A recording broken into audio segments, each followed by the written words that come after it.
ओम शांति। 29 अप्रैल 2025 की साकार मुरली है। बाबा कहते हैं, मीठे बच्चे, ये तुम्हारा बहुत अमूल्य जन्म है। इसी जन्म में तुम्हें मनुष्य से देवता बनने के लिए पावन बनने का पुरुषार्थ करना है। प्रश्न: ईश्वरीय संतान कहलाने वाले बच्चों की मुख्य धारणा क्या होगी? उत्तर: वह आपस में बहुत बहुत शीरखंड होकर रहेंगे, कभी लून पानी नहीं होंगे। जो देह अभिमानी मनुष्य है वह उल्टा सुल्टा बोलते, लड़ते झगड़ते हैं। तुम बच्चों में वह आदत नहीं हो सकती। यहाँ तुम्हें दैवी गुण धारण करने हैं, कर्मातीत अवस्था को पाना है। ओम शांति। पहले पहले बाप बच्चों को कहते हैं, देही अभिमानी भव, अपने को आत्मा समझो। गीता आदि में भल क्या भी है, परंतु वह सभी है भक्ति मार्ग के शास्त्र। बाप कहते हैं, मैं ज्ञान का सागर हूँ, तुम बच्चों को ज्ञान सुनाता हूँ। कौन सा ज्ञान सुनाते हैं? सृष्टि के अथवा ड्रामा के आदि मध्य अंत का नॉलेज सुनाते हैं। ये है पढ़ाई, हिस्ट्री और ज्योग्राफी है ना। मार्ग में कोई हिस्ट्री ज्योग्राफी नहीं पढ़ते, नाम भी नहीं लेंगे। साधु संत आदि बैठ शास्त्र पढ़ते हैं। ये बाप तो कोई शास्त्र पढ़कर नहीं सुनाते, तुमको इस पढ़ाई से मनुष्य से देवता बनाते हैं। तुम आते ही हो मनुष्य से देवता बनने।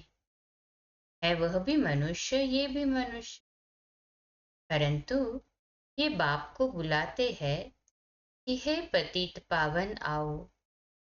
ये तो जानते हो देवताएं पावन हैं, बाकी तो सभी अपवित्र मनुष्य है। वह देवताओं को नमन करते हैं, उनको पावन, अपने को पतित समझते हैं। परंतु देवताएं पावन कैसे बने, किसने बनाया, ये कोई मनुष्य मात्र नहीं जानते। तो बाप समझाते हैं, अपने को आत्मा समझ बाप को याद करना, इसमें ही मेहनत है। देह अभिमान नहीं होना चाहिए। आत्मा अविनाशी है, संस्कार भी आत्मा में रहते हैं। आत्मा ही अच्छे व बुरे संस्कार ले जाती है। इसलिए अब बाप कहते हैं, देही अभिमानी बनो। अपनी आत्मा को भी कोई जानते नहीं है। जब रावण राज्य शुरू होता है तो अंधियारा मार्ग शुरू होता है, देह अभिमानी बन जाते हैं। बाप बैठ समझाते हैं कि तुम बच्चे यहाँ किसके पास आए हो? इनके पास नहीं, मैंने इनमें प्रवेश किया है। इनके बहुत जन्मों के अंत का ये पतित जन्म है। बहुत जन्म कौन से है वह भी बताया। आधा कल्प है पवित्र जन्म, आधा कल्प है पतित जन्म। तो ये भी पतित हो गया ना। ब्रह्मा अपने को देवता व ईश्वर नहीं कहता।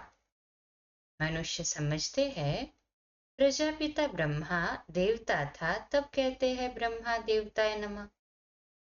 बाप समझाते हैं, ब्रह्मा जो पति था, बहुत जन्मों के अंत में वह फिर पावन बन देवता बनते हैं। तुम हो भी के, तुम भी ब्राह्मण, ये ब्रह्मा भी ब्राह्मण। इनको देवता कौन कहता है?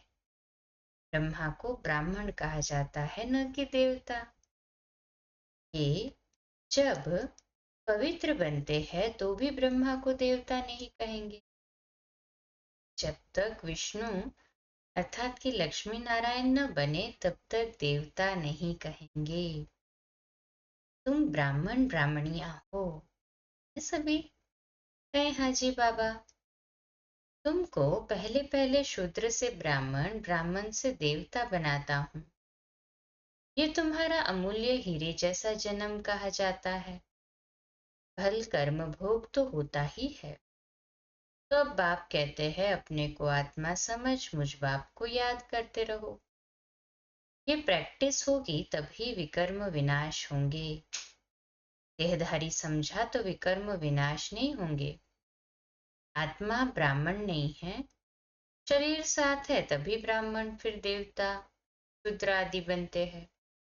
तो अब बाप को याद करने की मेहनत है, सहज योग भी है। बाप कहते हैं सहज थे सहज भी है। कोई कोई को फिर डिफिकल्ट भी बहुत भासता है।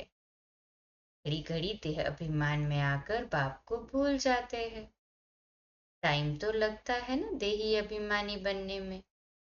ऐसे हो नहीं सकता कि अभी तुम एक रस हो जाओ और बाप की याद स्थायी ठहर जाए। नहीं, कर्मातीत अवस्था को पाले फिर तो शरीर भी रह न सके। पवित्र आत्मा हल्की हो एकदम शरीर को छोड़ दे। पवित्र आत्मा के साथ अपवित्र शरीर रह न सके। ऐसे नहीं कि ये दादा कोई पार पहुंच गया है। ये भी कहते हैं याद की बड़ी मेहनत है। देह अभिमान में आने से उल्टा सुल्टा बोलना, लड़ना झगड़ना आदि चलता है। हम सब आत्माएं भाई भाई है, फिर आत्मा को कुछ नहीं होगा। देह अभिमान से ही रोला हुआ है। अब तुम बच्चों को देही अभिमानी बनना है।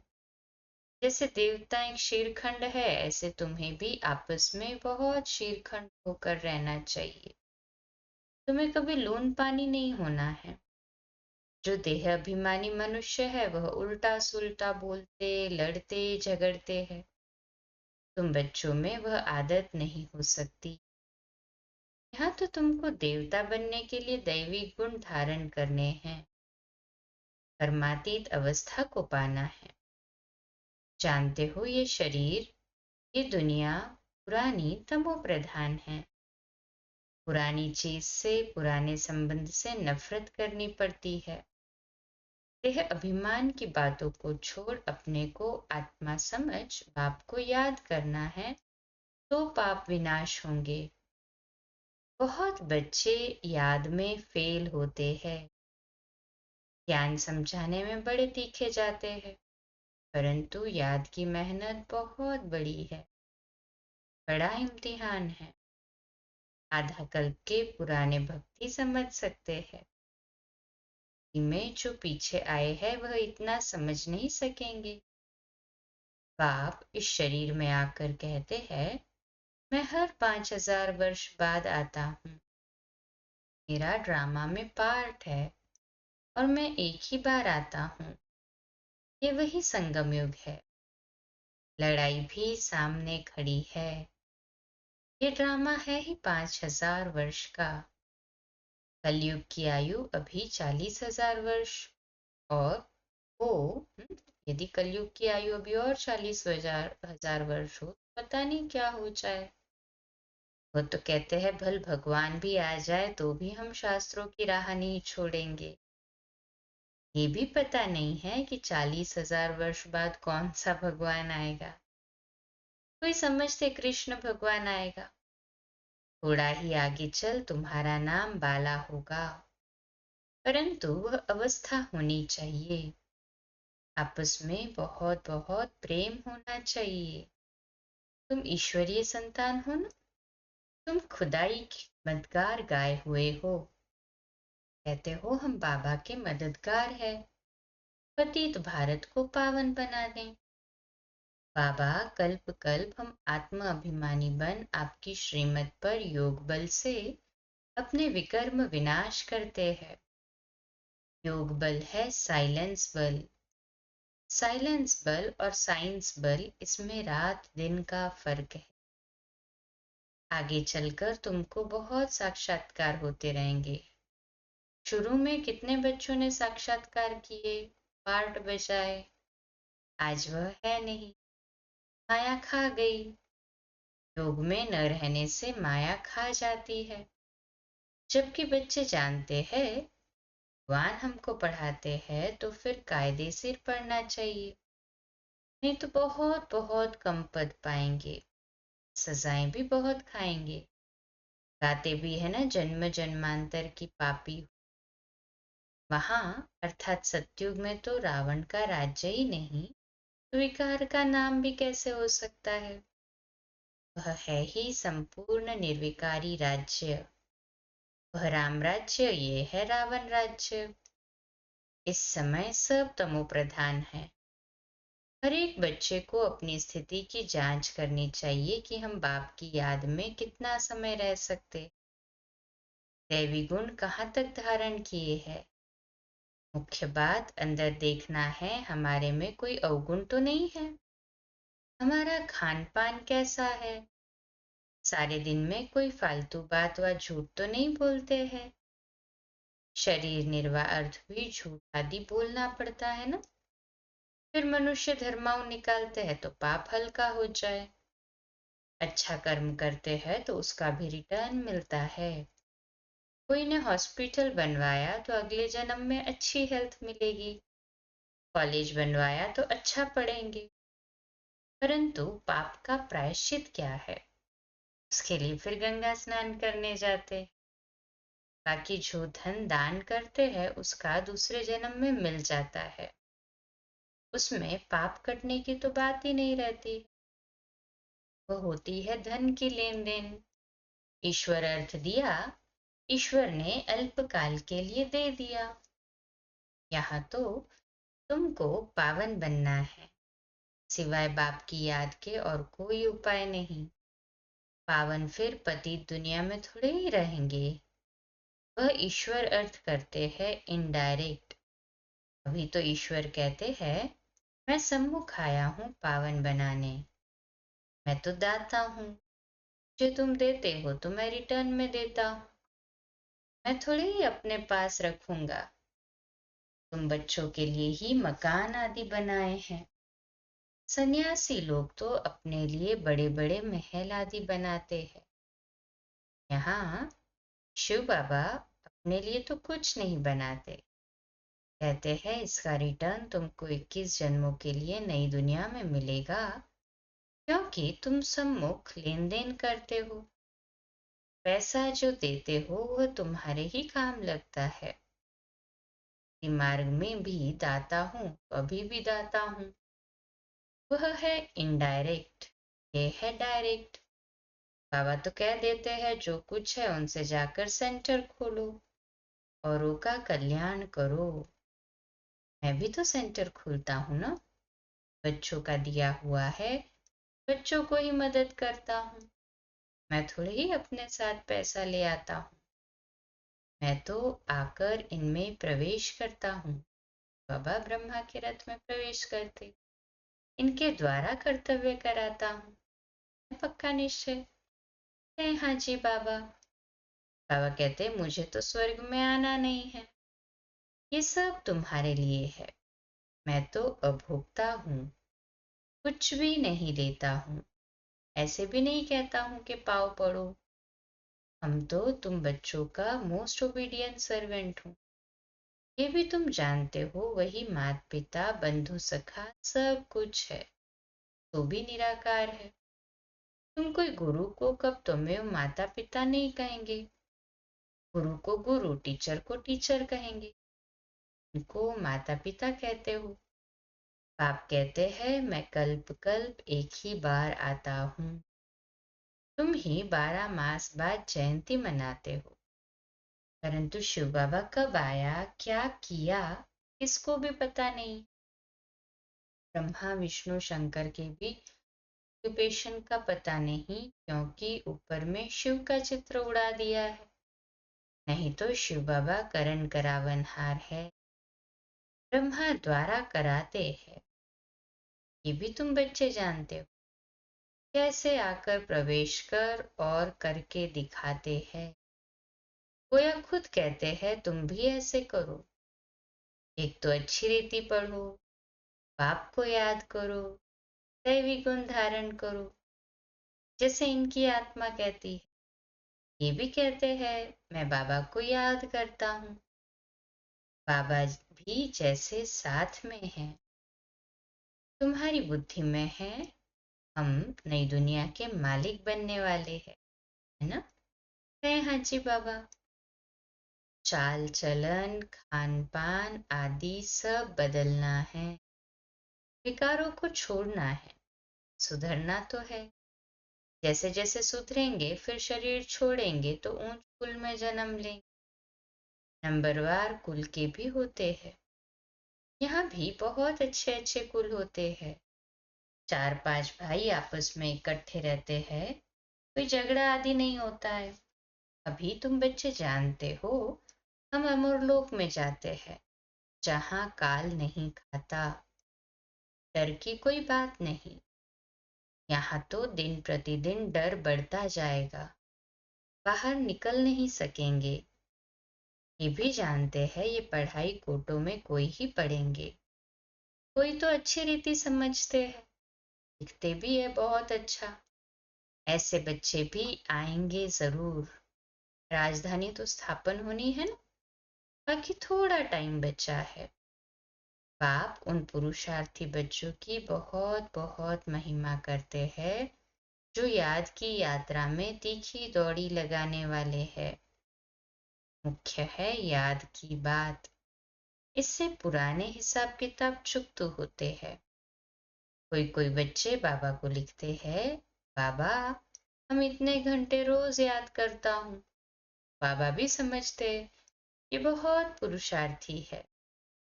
पुरुषार्थ तो करना है ना, इसलिए बाप कहते हैं आपस में कभी भी लड़ना झगड़ना नहीं चाहिए। ये तो जानवरों का काम है। लड़ना झगड़ना ये है देह अभिमान। बाप का नाम बदनाम कर देंगे। बाप के लिए ही कहा जाता है सद्गुरु का निंदक ठौर न पाए। साधुओं ने फिर अपने लिए कह दिया है। तो माताएं उनसे बहुत डरती है कि कोई श्राप न मिल जाए। अभी तुम जानते हो हम मनुष्य से देवता बन रहे हैं।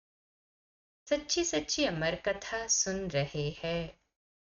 कहते हो हम इस पाठशाला में आते हैं श्री लक्ष्मी नारायण का पद पाने लिए, और कहाँ ऐसे कहते नहीं। अभी हम जाते हैं अपने घर। इसमें याद का पुरुषार्थ ही मुख्य है। आधा कल्प याद नहीं किया है, अब एक ही जन्म में याद करना है। ये है मेहनत। याद करना है, दैवी गुण धारण करना है।